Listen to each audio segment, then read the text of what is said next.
Hi, Eric. Nice to see you. Good to talk to you. So, I got some information in the mail about this catastrophic sick leave.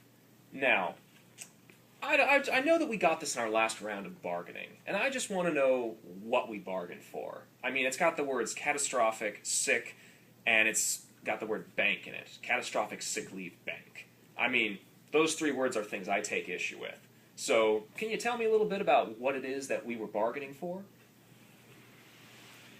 Yes, we're bargaining for a system that basically provides you with paycheck protection in the event something really bad happens to you, like a terrible car accident, a member comes down with cancer, and they're going to be absent for a long period of time.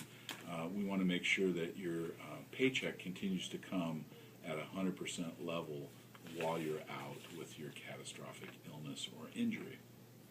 Okay, then. That makes a lot of sense.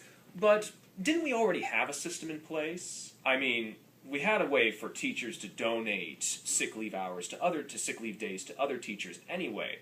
I mean, what was wrong with that system? If it ain't broke, don't fix it, right?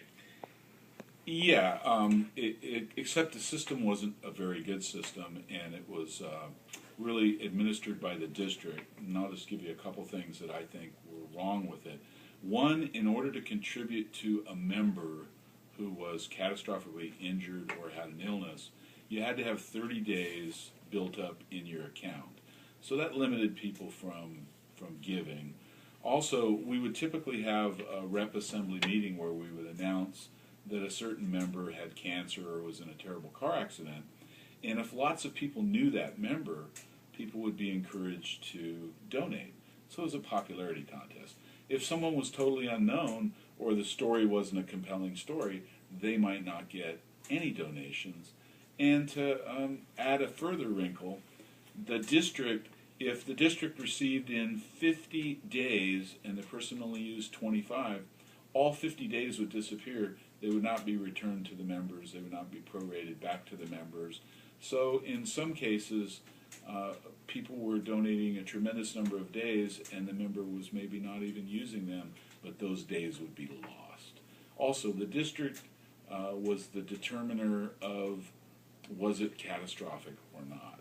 You add up all of those things, and I don't think we had a very good system. We think the new system, the catastrophic sick leave bank, is far superior on many different levels. Okay, then.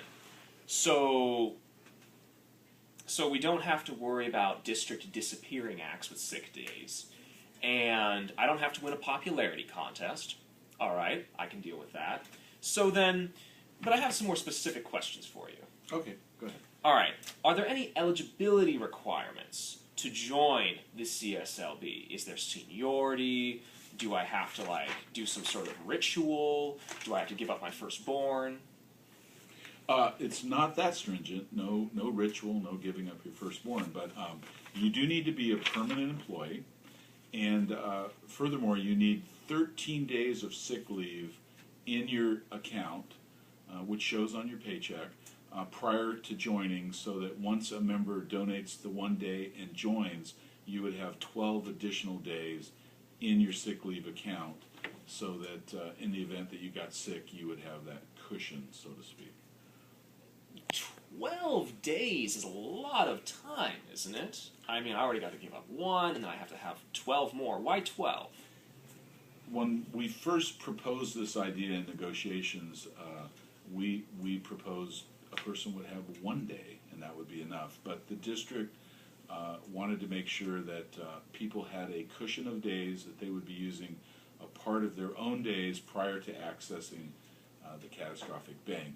So this was a negotiated item between our bargaining unit and the district. We went back and forth, and they really wanted people to have a cushion of time, a commitment, so to speak, of having a certain amount of their own time where they weren't relying totally on members to give another member days. Okay, then. All right, then. So I need to donate a day to CSLB. Now, there's no such thing as a free sandwich. What's in it for me if I donate that 1 day? Well, if you donate the 1 day, and then you have assurances that if something terrible were to happen to you, that you would have your paycheck would continue to come in the mail month to month while you were out with dealing with your catastrophic medical issues, potentially.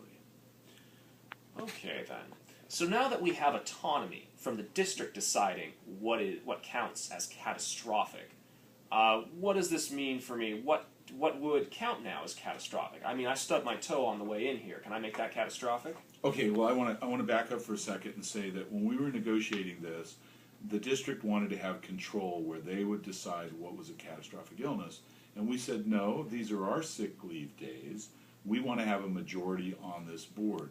So the way the board is going to work is we have 2 members that Mdea will appoint that will serve on the board, and the district has 1.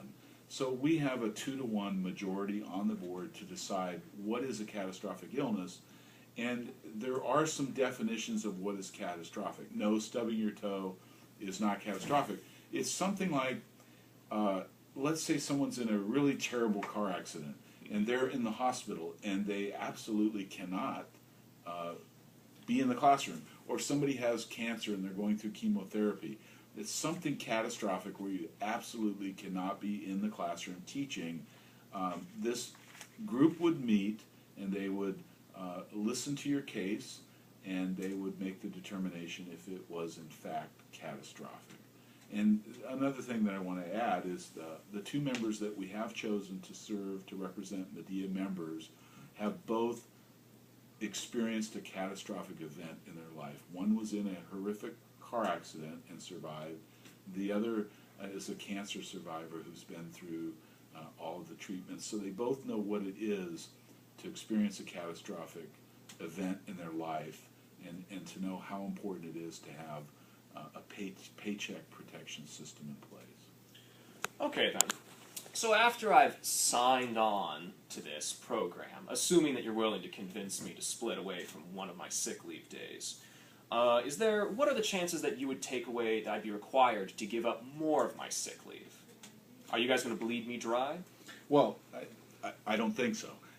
We really don't know how many events we're going to have on a per year basis, but we do know that historically, Mdea members, 4 to 5 catastrophic cases per year. Going forward, if it was 4 or 5 per year, let me just give you a scenario. We're hoping that 1,000 members at a minimum will join this bank. So let's assume that 1,000 join, and we have 1,000 sick days placed into the Cslb. The way the system will work is until that $1,000 goes down to half, meaning that we continue to have 1,000 members, but now over the course of 5 or 10 years, the sick leave bank has dropped to only 500 sick leave days left. That would be half. So we would have to assess the membership to bring it back up to 1,000, and if everything remained exactly the same, we would in that case ask the members to each contribute a half a day to bring the system back up to 1,000 days.